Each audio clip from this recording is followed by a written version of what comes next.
Friends, welcome back to my channel. আমি হলাম পায়েল। আশা করি প্রত্যেকে ভালো আছো। দেখবে যখন আমাদের রেজাল্ট বের হয় তখন আমাদের মাধ্যমিক বলো, উচ্চ মাধ্যমিক বলো, সেখানে রাজ্যে, জেলায়, এমনকি তোমার শহরে কে কে ফার্স্ট হয়েছে তাদের কিন্তু প্রত্যেককেই আমাদের খবরের মধ্যে দেখতে পাওয়া যায়।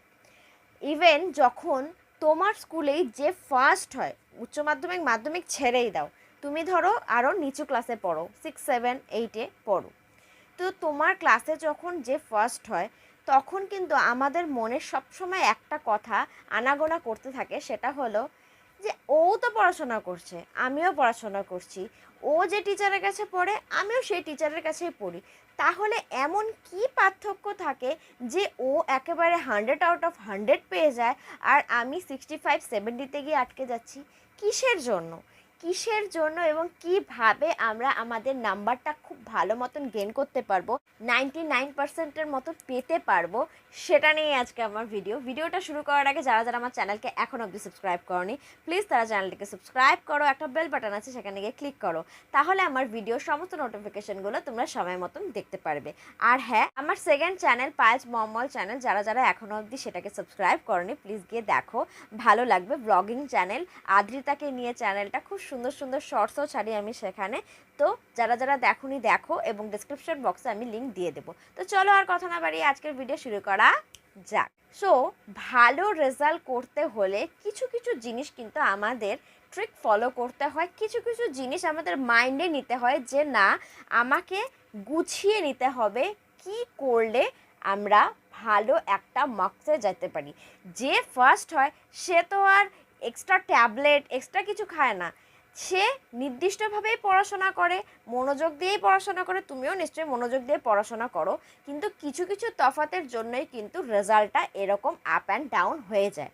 তো কি কি করতে হয় যাতে তোমাদের রেজাল্ট খুব ভালো মতন হয় সেটা এই ভিডিওতে আমি বলবো, ভিডিওটা পুরো অবধি দেখো। প্রথমেই যে জিনিসটা আমাদেরকে করতে হবে সেই জিনিসটি হলো, আমরা যখন পড়াশোনা স্টার্ট করব, পরীক্ষার 1-2 মাস আগেই বলো বা 3 মাস আগেই বলো, আমাদের যে জিনিসটা প্রথমে করতে হবে সেই জিনিসটি হলো বিগত 5 বছরের যে কোয়েশ্চেন থাকে, তুমি যেই ক্লাসেই পড়ো না কেন, বিগত 5 বছরের যে কোয়েশ্চেন থাকে মাধ্যমিক, উচ্চ মাধ্যমিক, কলেজের, সেগুলোকে আগে কালেক্ট করো। 5 বছরের যদি কোয়েশ্চেন পেপার তোমরা কালেক্ট করতে পারো, সেখান থেকেই কিন্তু মিনিমাম যে কোয়েশ্চেনগুলো থাকে সেগুলোই আসে। হ্যাঁ, যেটা আগের বছর এসেছে সেইটা বাদ দিয়ে কিন্তু তোমরা তার থেকে 5 বছর আগের কোয়েশ্চেনগুলো যদি কালেক্ট করতে পারো, সেখান থেকেই তোমরা কিন্তু বেশিরভাগই কোয়েশ্চেন কমন পেয়ে যেতে পারো।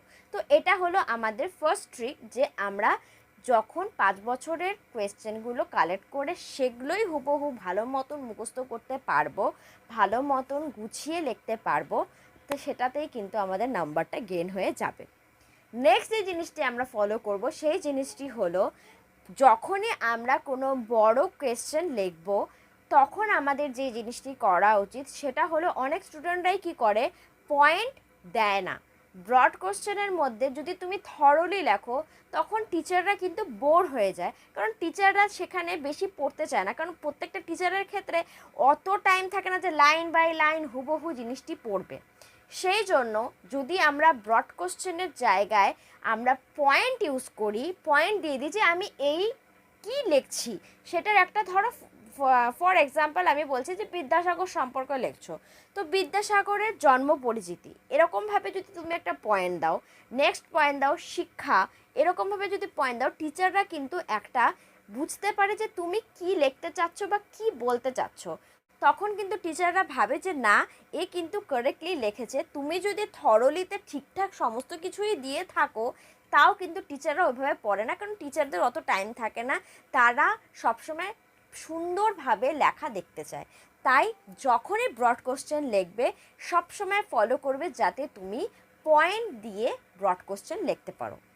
নেক্সট যে জিনিসটি করবে সেই জিনিসটি হলো, আমাদের অনেক সময় কি হয়, যখন আমরা পরীক্ষার হলে বসি তখন কি করি, তখন পরপর না গিয়ে আমাদের যেটা ইচ্ছা আমরা সেটাই লিখতে থাকি।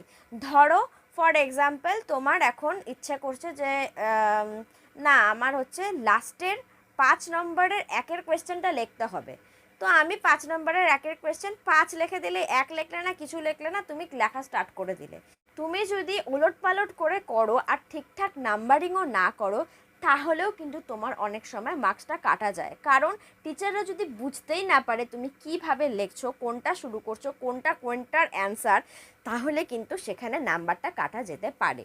সেই জন্য যখনই তোমরা কিছু লিখবে পরীক্ষার হলে, তখন সবসময় যে সেখানে নাম্বারগুলো থাকে সেই নাম্বারগুলোকে ভালো মতন লেখার চেষ্টা করবে, এবং সবসময় কিন্তু থরলি লিখলেই বেটার। মানে 1 একের পরে 2 যেভাবে থাকে পরপর সেরকম লেখাই বেটার। নেক্সট যে জিনিসটি ফলো করবে সেই জিনিসটি হলো টু দ্য পয়েন্ট অ্যান্সার দেওয়া। আমাকে যেটা চেয়েছে আমি সেই জিনিসটাই দেব।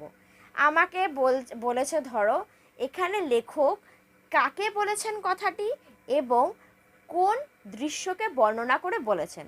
তো তুমি কাকে বলেছেন একের নাম্বার একই দিয়ে দিলে। সেখানে যদি কাকে বলেছে বলতে সে সেখানে গিয়েছিল, বাজারে গিয়ে এটা কিনেছিল, কেনার পরে তার সাথে দেখা হয়েছিল, দেখা হয়ে তারপরে সে তাকে এই কথাটা বলেছিল, ওসব বললে কিন্তু সেই জিনিসটি কিন্তু তোমার ইমপ্রেশনটা টিচারের কাছে খারাপ করে দেয়। সেই জন্য সবসময় যা কিছুই থাকবে না কেন, একের বলো 10-এর বলো, টু দ্য পয়েন্ট অ্যান্সার দিতে হবে, চিপ অ্যান্ড বেস্ট। সবসময় আমার ধরো 5-এর কোয়েশ্চেন, 5-এর কোয়েশ্চেনের জন্য আমার 1.5 পেজটা 2 পেজটা লেখার কোনো দরকার নেই। 5-এর জন্য আমাদের হাফ পেজ লিখলেই কিন্তু কমপ্লিট।